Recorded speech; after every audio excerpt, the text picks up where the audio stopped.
Esse é o Superman dos anos 70. E esse é o Superman de hoje. Os dois representam exatamente o mesmo personagem. Mas o segundo parece não só mais forte, parece biologicamente impossível. E isso levanta uma pergunta interessante. Será que os corpos mudaram? Ou será que a nossa régua mudou? Hoje eu quero falar sobre algo que quase ninguém percebe: a inflação do shape. Se você volta algumas décadas e observa os corpos considerados ideais, tanto no fisiculturismo quanto no cinema, percebe um padrão curioso. Eles eram fortes, definidos, mas ainda respeitavam proporções humanas previsíveis. E isso não é apenas uma questão estética, é biologia. O corpo humano natural tem limites claros de crescimento muscular, determinados por fatores como produção hormonal, densidade de fibras musculares, capacidade de recuperação e eficiência metabólica. Naquela época, esses limites ainda eram visíveis. O corpo impressionava porque estava próximo do máximo natural, não porque ultrapassava esse máximo. Com o avanço da ciência do exercício, passamos a entender o corpo de forma muito mais precisa. Hoje sabemos exatamente como ocorre a hipertrofia: tensão mecânica, estresse metabólico, microlesões musculares e adaptação progressiva. Sabemos como manipular volume, intensidade, descanso, nutrição, sono e timing hormonal. Isso elevou drasticamente o nível médio dos corpos. Mas junto com esse avanço, veio algo mais. A ciência também mostrou onde estão os limites. E foi exatamente aí que começou o problema. Porque quando você entende onde estão os limites naturais, surge a tentação óbvia. E se eu simplesmente ignorar esses limites? Os anabolizantes fazem exatamente isso. Eles não criam músculos do nada.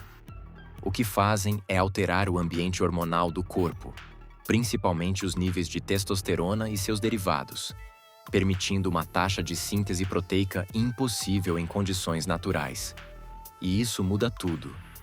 O corpo passa a se recuperar mais rápido, crescer mais e manter volume mesmo sob dietas agressivas.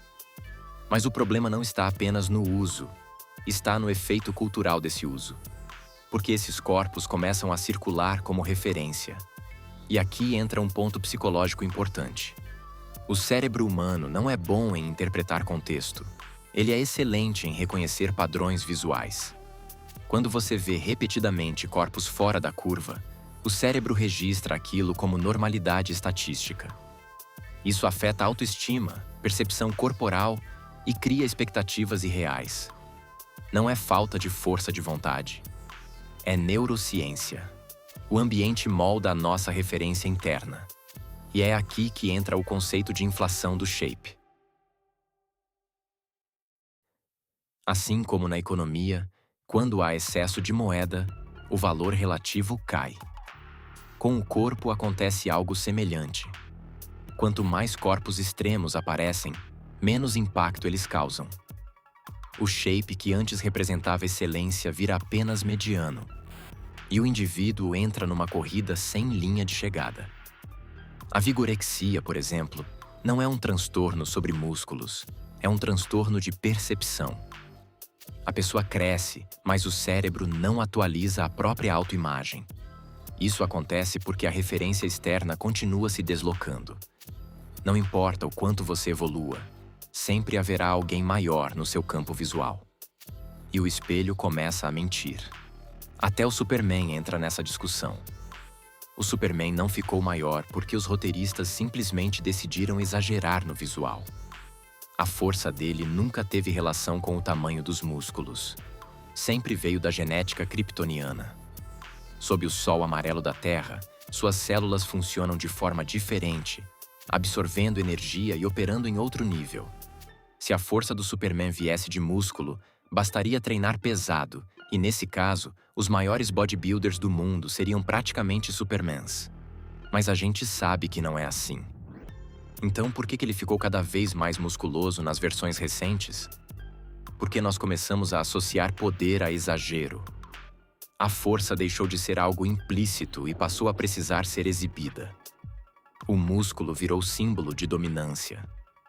E isso afeta até quem interpreta esses personagens. Muitos atores enfrentam rotinas extremas de treino, dietas rígidas, desidratação estratégica e meses de disciplina para alcançar o físico que o público espera ver na tela. Chris Evans, por exemplo, já relatou que o processo para ganhar massa e manter o shape do Capitão América foi tão desgastante que chegou a dizer à Marvel que não gostaria de repetir aquilo nas mesmas condições.